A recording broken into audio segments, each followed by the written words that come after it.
from my fall. Oh my God, yeah. Which is because of her.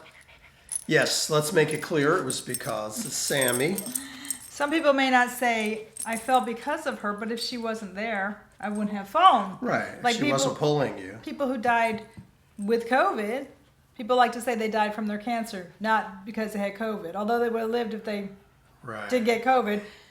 They had other modalities, you know, and COVID was just something that they got. And so I'm just saying, may not have caused them to pass away or die. Some people may say I didn't fall because of Sammi, but she was there, and if she weren't there, I would not have fallen. Right, because Sammi was the one pulling. Kind of like causation and correlation, right? Right. Was it a causation? Causation and correlation. Was it a cause or correlation? Right, exactly. Oh, she is our pampered princess. Oh, she is pampered. Definitely pampered. You know, and she has no regrets. She doesn't, you know, care. But we're not going to talk about Sammi. I'm going to put that link in the description for watching that video of my fall. And what shirt are you wearing today, Steve? Oh, I'm wearing Be Kind to Everyone. That's important, especially these days. You know, you have to be kind to everyone, and everyone be kind to you. Spread the word. Be kind. That's our message. That's the message we got out of the Netflix movie we watched last night about Jane Goodall. Oh yeah. She had a fantastic life. You know, she really was close to animals and learned from animals, and actually I think that made her a better person. It was so sad to hear of her passing. Somebody like that is somebody we want to model ourselves after, to use as role models in the young community today for children. So if you don't know anything about Jane Goodall, Google her name, Jane Goodall, or look on YouTube and watch her videos and read about her. She was a pretty amazing person. And this video that we watched on Netflix last night was not to be released until she passed away. She was 91 years old. And the video, they do reference that it will not be shown until she passes away. So she was pretty honest and upfront. But it was made last March of 2025. Right. So she talks a little bit about dying, and she talks about coming back, and you know, being born again and that kind of thing. And so you just want to watch it. I mean, it's heart-rendering. You know. Those were a little bit more of the unusual ideas she had. I admired her so much for her humbleness. Right. Her humbleness, her intelligence, her giving back, her stressing that we all have a purpose, and we may not know what that purpose is right now. Right. But we all have a purpose, and sometimes you think because you're an ordinary citizen, not somebody as well known as Jane Goodall or other well-known people, that you don't have a purpose. You feel like a little person. But I think of two stories that I've always heard in my lifetime. The first is It's a Wonderful Life with Jimmy Stewart. Right. That was real impactful, where that's an old movie. You should watch that if you haven't seen it, where especially with the holidays coming up, check out It's a Wonderful Life. Well, he showed if he had never been born, George Bailey, I believe, if he had never been born, what it would have been like, how he did impact so many other people. So you don't know. You don't know on a daily basis You don't. the impact you make on people. I know that people would tell me, we moved quite a bit with Steve's career, and they would tell me as we were leaving how much they valued me. Or after I left, I'd hear about it. I never knew when we were there. After we moved to this house, Steve would run into people who would tell them how much I had done for them, and I had no idea because they never said it. So that's right. The second story of knowing the impact you make, and I don't know the name of it, and I don't know where I heard it, but it was about a blanket with many colors. And they took one of the threads out thinking that thread wasn't important, and it changed the whole design of the basement. It changed the whole design of the blanket, and it showed you how important that one thread is. One thread. But there's a great book for children to read about Jane Goodall, and I don't have it. I just checked my books, and here is the series. It is books like this. Who was Edgar Allan Poe? Who was Amelia Earhart? Who was Steve Jobs? So this is the who was, who is. Some of them are still alive. These are some of my favorite books that are just quick reads to give you some background about these people who made a tremendous contribution. And like I said, we all make contributions and we don't get books or acknowledged. That's right. But we all make a difference. And that's what she was saying. That's what Jane was saying in the Netflix show. Right. So everybody is contributing. Okay. I mean, everybody is contributing to this wonderful world that we live in. I mean, we have some doubts at times about our world, our environment. But it comes out that we are alive every day. We're breathing, we're standing up, we're interacting with people. Anyway, we're doing things that make a difference every day. And I know you don't understand, some people don't understand because you're not being thanked, you're not being told, but everything, as long as it's a positive change, is a difference. Oh, I know too, because I got certified to teach. What was it? I don't remember. Let's see. It was when Sierra was born. Our other dog. She's 14 and a half. So it's about 14 years ago. I got certified to teach, and I never got a full-time job, but I worked as a parapro and as a substitute, long-term substitute teacher. And in the beginning, I would have kids write me letters of recommendation to use in interviewing. I mean, I had no idea that no school would ever hire anybody as they're older. Right. But one girl in particular wrote this outstanding letter telling me what an impact I made on her. I'm going to read it one day. I was just blown away. I had no idea that I had influenced her life that much, that I was a role model to her.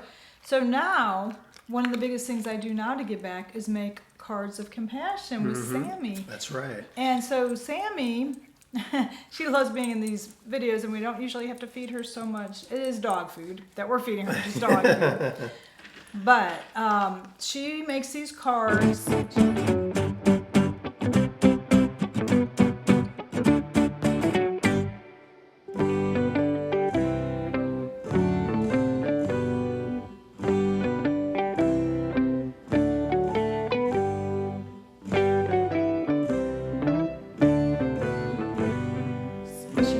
Them, and we mail a pack every month, and I know that's making a difference. Yeah, it sure does. That makes us all connected, right? Right, it sure does. And the cards are a little heart rendering. I mean, they're sweet, and Sammi, of course, is in them, most of them. And Sue writes a little story behind what the picture may mean of the pose that Sammy's doing. But it does go to people who really need some help at a time of need. And I think when Sue told me about it and showed me Cards of Compassion, I thought that it was the most incredible thing because, hey, think about it. You know, isn't it nice to get a card in the mail? And this is where you get a packet of 50 cards. And each one is different, and it's handmade by a lot of people. There are some in there that are store-bought, very few. Most of them are handmade and signed, and it's just really touches your heart that there are people still out there who do care and want to help. They're taking their time. They're giving back. Their time, their money. Yes, and it all goes to being kind. Being kind. Sometimes it doesn't have to cost you anything. You know, what I like to do is when I'm at work, I like to know everybody's name. And I like to know their name because I like to say good morning, good afternoon, and use their name. And at the end of the day, I like to say thank you for your help, and I appreciate you.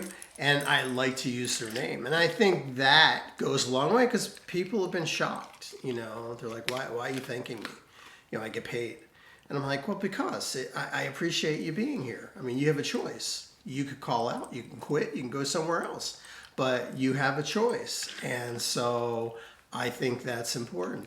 You see somebody on the street, hey, how are you today? You don't have to know them. You know, all you're doing is possibly brightening up their day just by saying something. Well, like when I fell, this couple came over And they were a good distance away, and they were older than me. And they walked. It took them a few minutes to get over there, and they said they saw me fall. And the man saw me fall, and they wanted to check on me. And the thing is that in today's divided world, they are brown skin, and they care, and they care. They care. They came to check on me. And that just touched me so much. So in the video, if you watch it, I did start crying when I talked about that because there's so much division. And that's why we're spreading the message, be kind. And when Jane Goodall died, I just thought she was one of the kindest, most humble people, that she followed. Right. And it doesn't matter if you're, not to get political, but it doesn't matter what party you side with, no matter what, principles that you side with. People are people, and you don't have to agree 100% with them, but there is a small percentage that you can agree with, and that's that we're all people, we all walk this earth, we all bleed red, and so be kind. Be kind. Just be kind. It doesn't hurt. Yeah, like Steve said, it doesn't always cost money. You can just open the door for people behind you when you're going into the store. Hold the door for them. It's small things. Right. It's small things. Right. Waving. I waved to every car when I walk. For one thing, I want them to see I'm there because I don't want to get hit by a car. But it's also a way of connecting and being friendly to people. True. Sammi. True, Sammi. Exactly. And it's important. I get a real thrill if I'm in line at a supermarket or somewhere, and I'll let the person behind me go. I'll say, go ahead. And they're like, are you sure? Are you sure? Yeah, go ahead. I have all the time in the world. Go ahead. And it's just amazing. It amazes me how shocked, people are that you're willing to do that, Right. And just real quickly, where did we go last night, Steve? Oh, wow. We went to see a show last night in Atlanta. What show?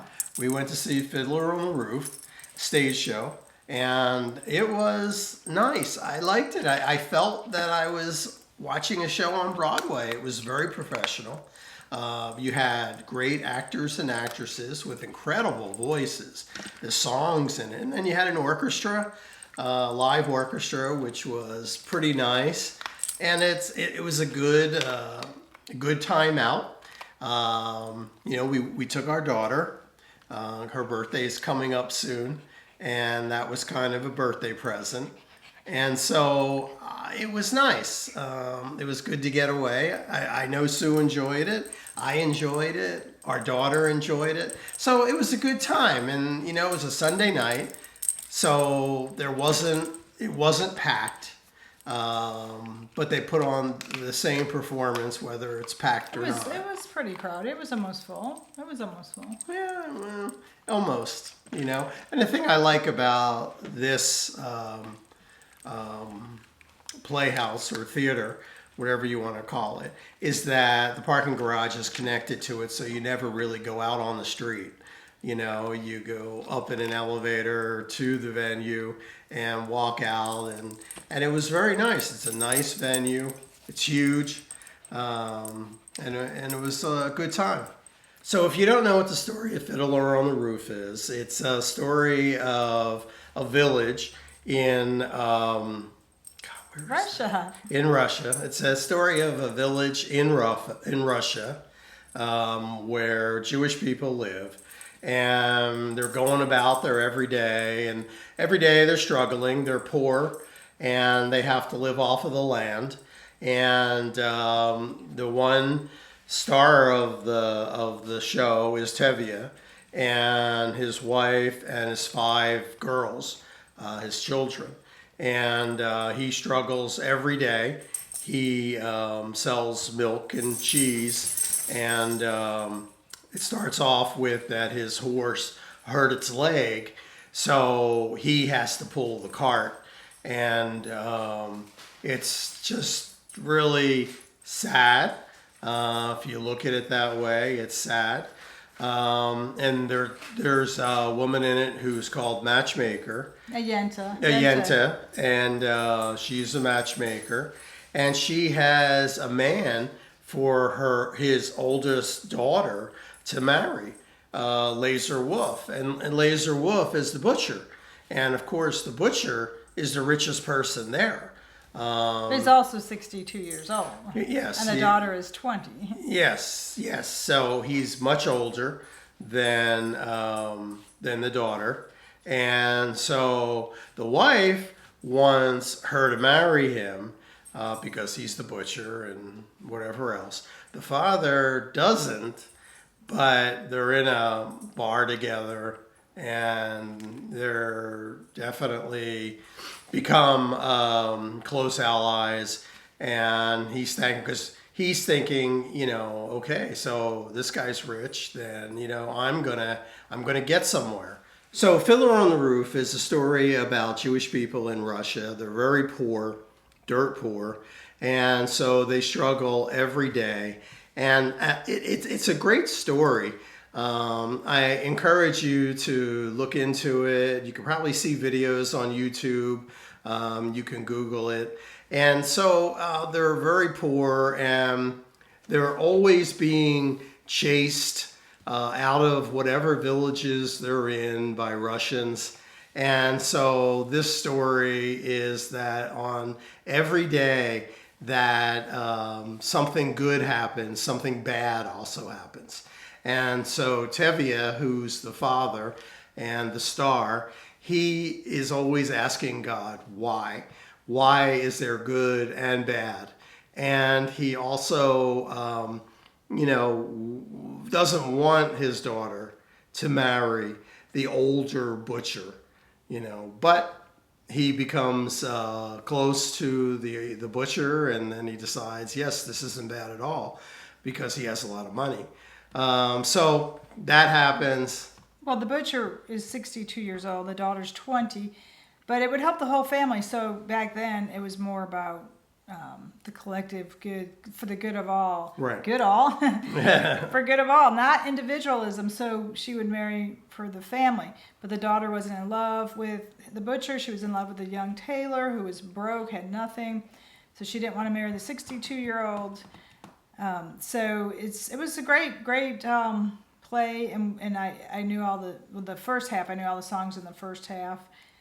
But it's interesting how what was happening then, which I'm going to look up the year and put it on the screen, but what was happening then is happening today. People are struggling today. And of course, their struggles seem to be a lot more because they were struggling just to get food. They're talking about starvation all the time and how if you marry this person, you won't starve. And that was their main concern, that they wouldn't starve. Right. So it has a lot of deep messages that I'm not sure I got all of the messages. The Jewish people in this village, they stick by tradition. Okay, and the fiddler plays a song every time times get bad to try and cheer up everybody. And then it ends with them getting chased out of the village where they have to pack up and they have to leave. And Tevye finally decides that he's going to move his family to America. And so the Russians are chasing them out. And that's kind of how it ends. And it's an interesting story if you look at it. But yes, it does correlate to a lot of things that are going on today. But I also believe that these things have gone on throughout times. It's just that we haven't experienced it in America as widely as it was back then. Well, and if you don't know history, you don't know what's gone on. But I thought it was interesting at the very, very end when they're moving to America. I was like, oh, they don't know what they're in for. Their ancestors, their descendants, not their descendants, the future people don't know. I know our ancestors moved to America. Mine came from Ireland and Norway. And so, they came for a better life. And now so many people are leaving America as they feel that other countries have more to offer. So it's I guess it's like going full circle, that things change, times change. And also that's what Dr. Goodall kept saying, that times are tough and we all have to have hope. Right. And if we don't have hope, we get... What else? Yeah. Well, we get apathetic and we don't do anything. Right. And she just said we do have to have hope to keep going on, because there will always be challenging times. It can't always be up and good and happy. Right, and there'll always be challenging times, and so you really just have to have the mindset that, hey, I'm going to work through these challenging times, and we're going to get to good times. It may take a little while, but you can't give up. Well, That's whole the thing. one line in Fiddler on the Roof was after the oldest did marry her broke a tailor who she was in love with, who was a young, probably 20-year-old also. Tevye said times have been really, really tough the last 3 months, but they have no idea how tough they've been because they're so happy. Right. And I remember thinking that was probably one of the key lines in the whole play. Yeah. They're so happy. Yeah. They don't know how tough it is out there. Right, and I know that all sounds convoluted, but if you read the book or watch movie videos, whatever. Well, no, it's a basic concept. They've always said money Yeah. doesn't buy happiness. People think, and Tevye kept saying, if I were a rich man, one of the big songs, if I were a rich man, I would do this and that, and like implying I'd be happy and life would be great. But that's not true. No, that's not always true. Well, so many rich people are not happy. Right, money brings a lot of stress. I always think of the Titanic. Who was happy on the Titanic? It was the low bottom, the workers who were partying every night while the rich people were not happy. Well, they certainly weren't when it sunk. Well, I think irony. Gotta love it. Whatever. Lots of deep messages in life that I think we're missing a lot of them. I think we have to stop. We have to stop. Take a breath.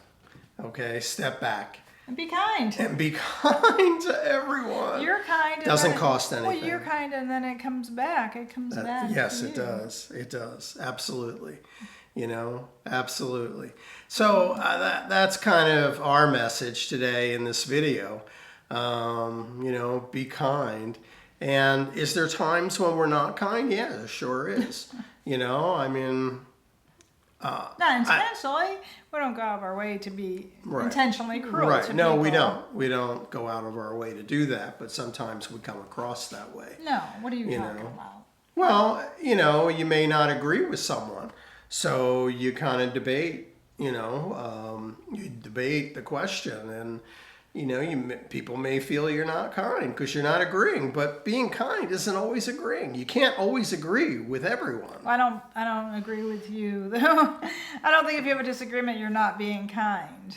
A disagreement is a difference of opinion. Right. Well, that just goes back to my point of no matter what somebody believes in, you still have to accept them as a human and as a person, and there's no reason to have a divide because you believe this or you believe that, and it's mainly just that we all have to get along. An old boss used to tell me that we're all in this big leaky ship together and everybody has to plug a hole, and so that kind of goes the same way. We're all in this big leaky earth together, and everybody has to participate and be nice. All right? That's a thought. There's a thought for today. Our next video, I think we're going to talk about retirement a little bit, about money-wise, and should you get a financial advisor or should you not get a financial advisor? Right. So until we see you again, take it easy and be kind.